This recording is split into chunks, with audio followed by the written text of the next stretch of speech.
Hello and welcome to the Art of Caro. In this video I'm going to be making another one of the thrifted sewing patterns that my mom got. And this is a 80s pattern, I believe.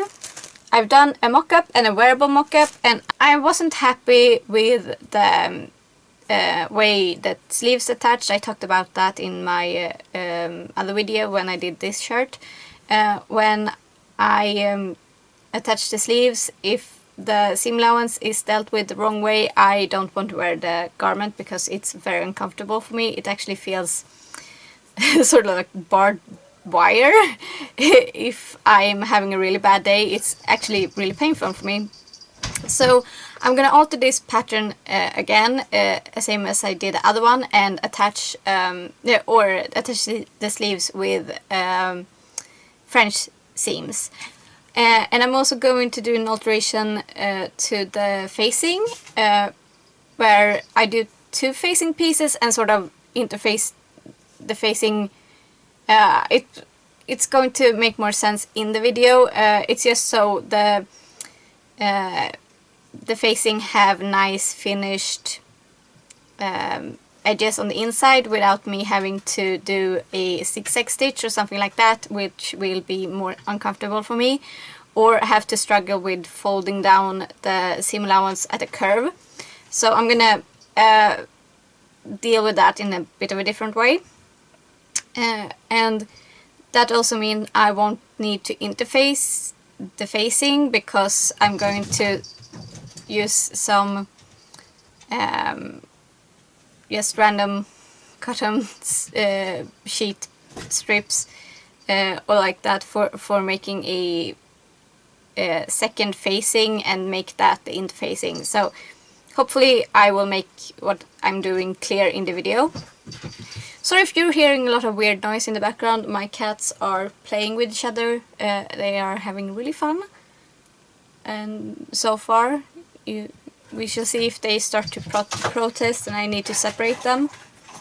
Anyway, for this pattern, which is called STIL 6361, again, not sure who produced these patterns. Anyway, for it I selected this fabric with some guidance from my mom. It's a blue sparkly fabric. Yeah, here.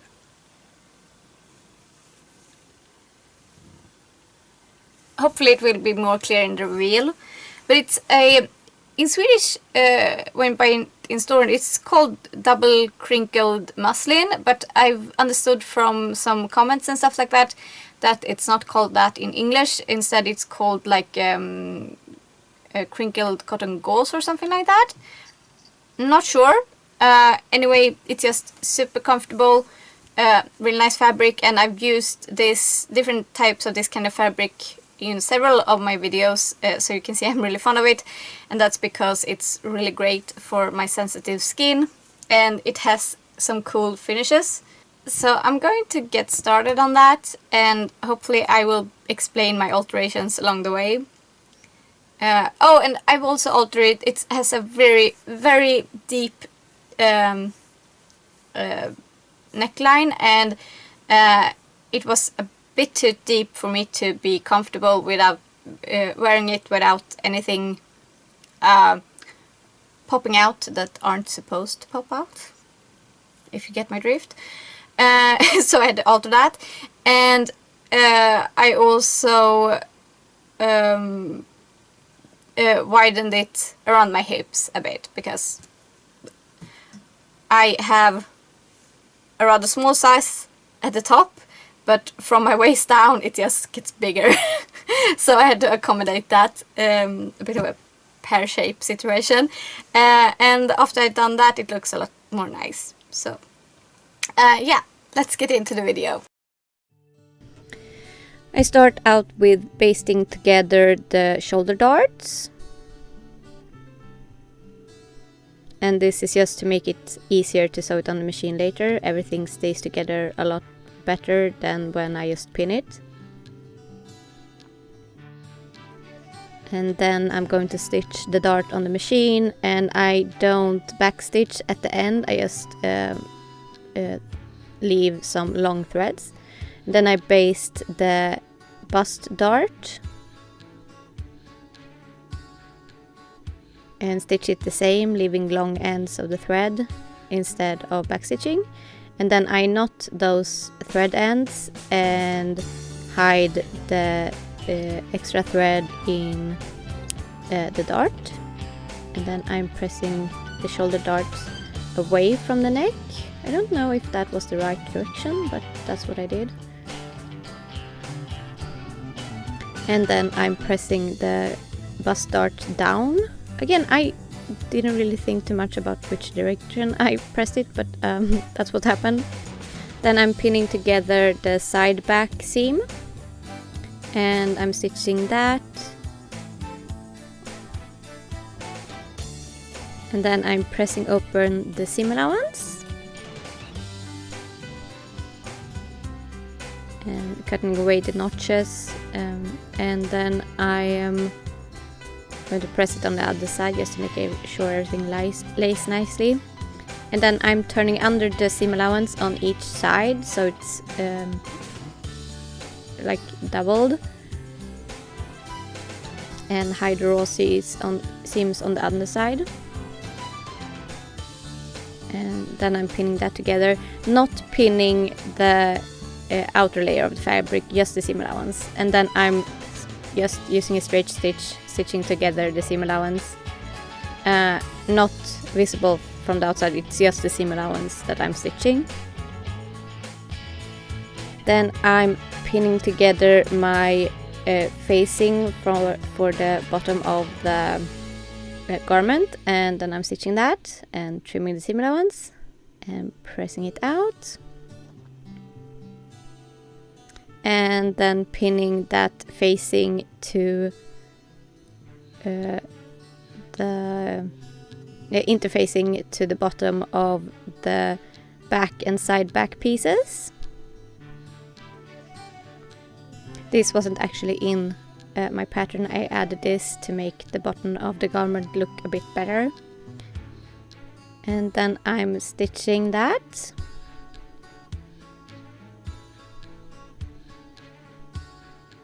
And trimming the seam allowance.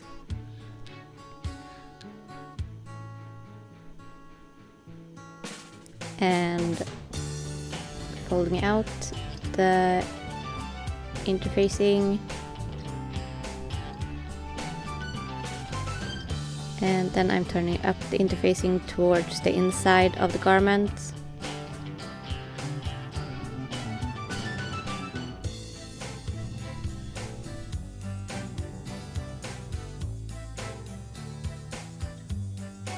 And then I'm gonna pin the interfacing down and just top stitch the very edge of that just to keep it in place. And then I'm pinning together the front pieces to the rest of the garment at the shoulders. So I just sewed the shoulders, and I accidentally didn't film that. So the shoulder seams are sewn, and I'm just gonna finish them, and then I'm gonna move on. So we'll see what happens next. Then I'm pinning together the facing at the sort of shoulder seams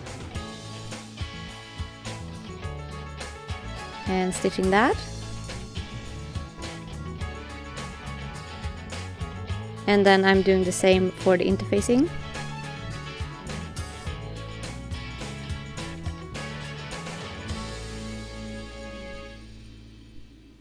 And then I am pressing out the seam allowance.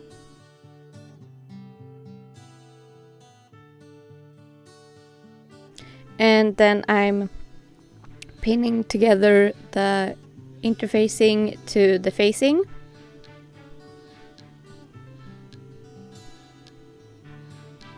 And then I'm stitching it along the side that's going to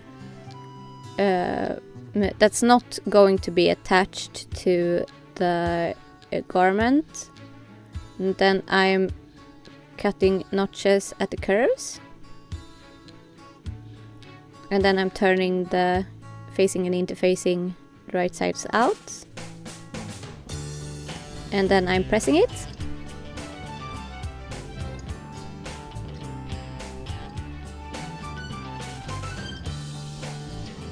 And then I'm pinning that side that I just stitched. And then I'm top stitching that.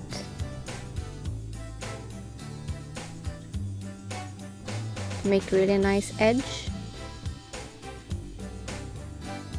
And then I'm pinning my facing to the garment. So this goes on the front and around the neck. And I'm stitching that.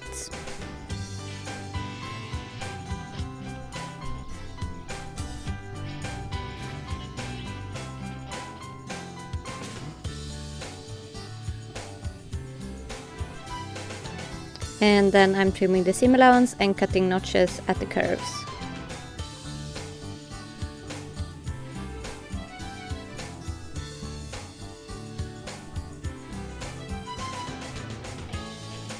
Then I'm turning the garment right side out,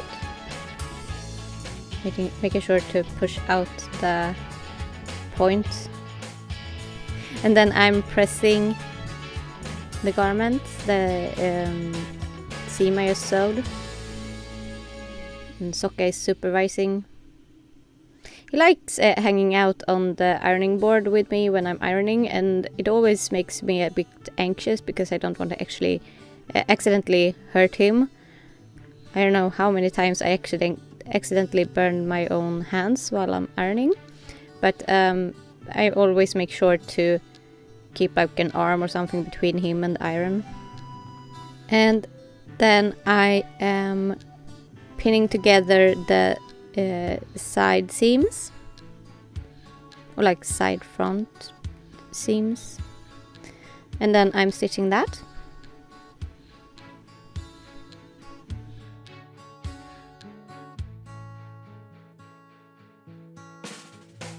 And then I'm pressing the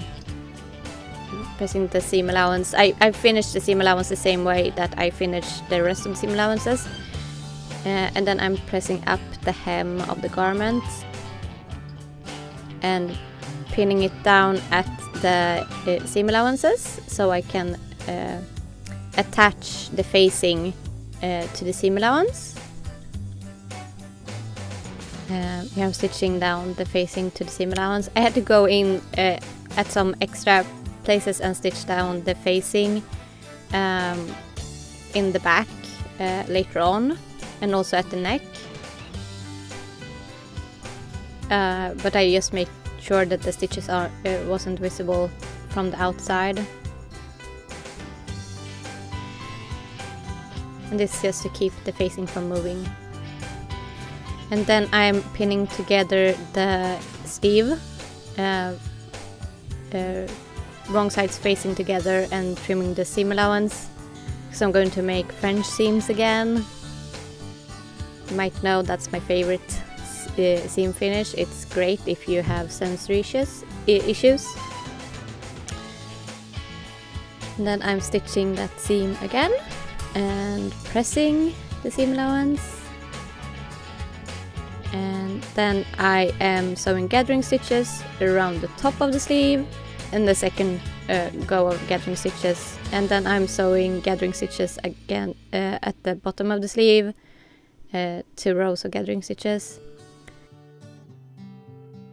Then I'm pinning together the armband, and then I'm pressing the seam allowance open, and then I'm turning the armband in 2, and then I press that, and then I'm pinning the armband to the garment, making sure to mark out the quarters of the armband and the sleeve so I can evenly spread out my gatherers. See, I'm pinning at the quarters. This is my usual technique to get even gatherers.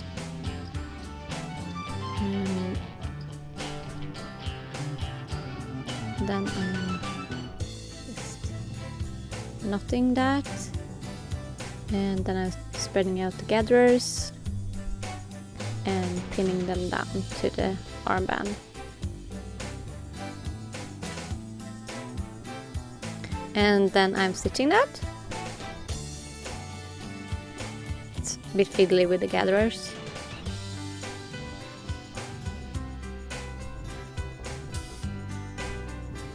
And then I'm trimming the seam allowance.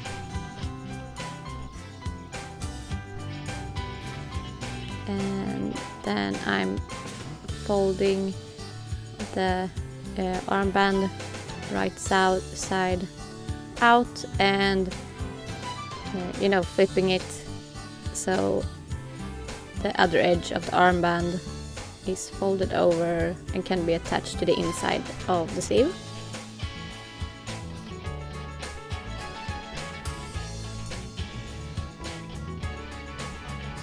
I don't know if what I just said made sense. I have a cold, so I'm a bit foggy, but I really wanted to get this done, so I'm sorry if this voiceover is a bit weird. Then I am basting down the armband.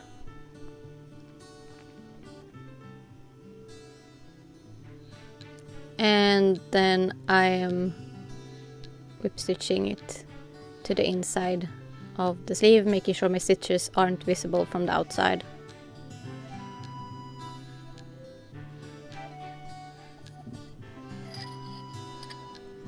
Then I'm removing my basting.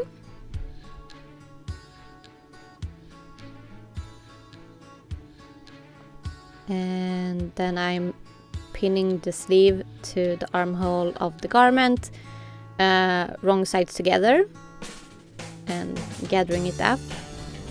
And this so I can have a French seam as my arm seam allowance, because that one can get really bothersome for me. So I try to alter my patterns so I can do French seams there.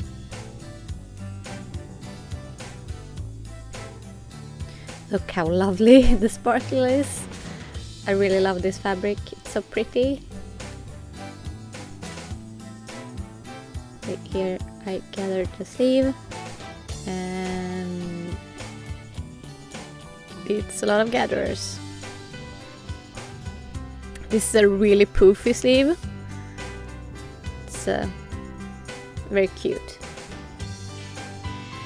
And spreading out the gatherers and pinning those down.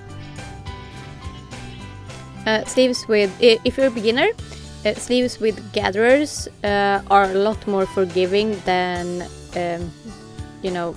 just regular sleeves without any gatherings or stuff like that. The gatherers hides your mistakes. So if you're trying to sew garments with the poofy sleeves, much more easier to attach. And then I'm trimming my seam allowance.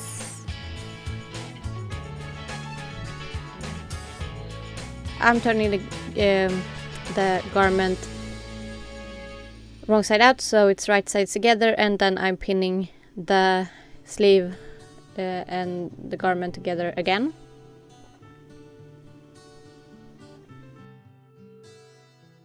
Making sure that the gatherers are still even.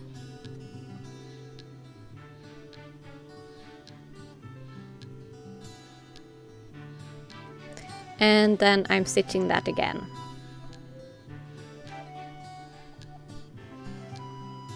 And as long as you lined everything up properly the first time, you shouldn't have any problems with the French seam. Everything should end up where it's supposed to end up. Then I'm using this lovely function on my sewing machine to make buttonholes. This is such a time saver. It still takes me a bit to figure out how I'm supposed to do new buttonholes in new fabric. So then I'm opening up the buttonholes and checking them with the button I have. And these buttons are either from my grandmother or my aunt. I'm not sure, but I got because I got them at the same time. But I got a whole bunch of different buttons from them, and these are from that. Then I'm marking where my buttons are supposed to go, and I have this lovely function on this machine as well that attaches buttons. The only thing that's difficult is lining the buttons up, but I'm using a pin to try to do that, but it's kind of hard. But it's also easier than sewing them by hand. This is the finished blouse jacket.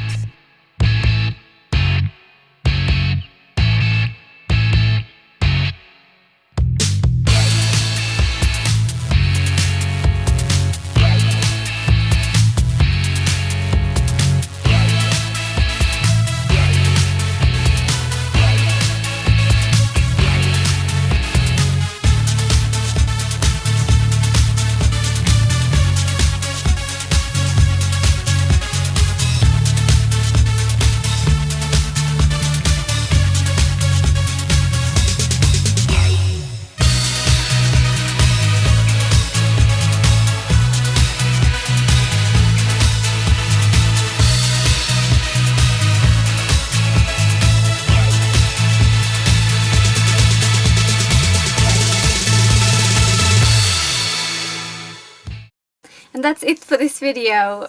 I think it turns out really cute, very lovely. It's not my favorite garment I've ever made. I don't know if I'm unhappy with the way the neckline is, or if I'm unhappy with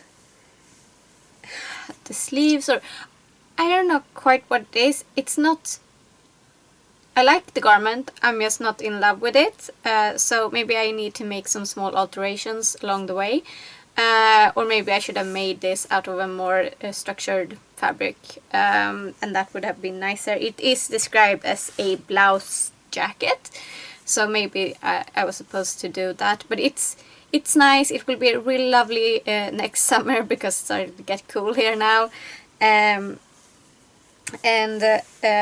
yeah, and I love the fabric, I love the sparkle, and it's kind of an understated sparkle, so people who've seen me wear it said they didn't see the sparkle until I got under a lamp or something like that, and that's really nice. I think I'm going to maybe just stitch down the seam allowance a little bit. I decided not to do it at first, but I think now I've worn it a couple of times, and I think I want to just lightly tack down all my seam allowances very carefully, so it's not visible on the outside.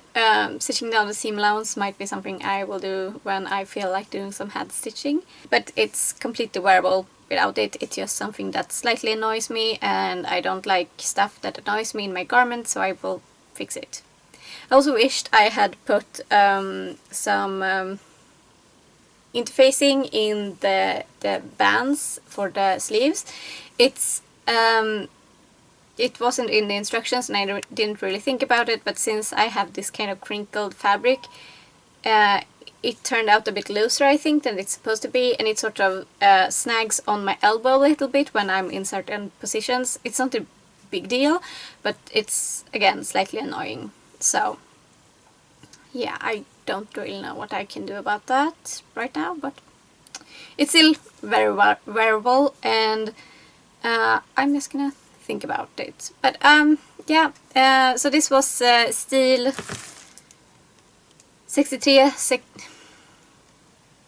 So this was STIL 6361. This, and it's an 80s shirt. yeah, I'm happy with it. Something just happened outside and both my cats just ran to the window.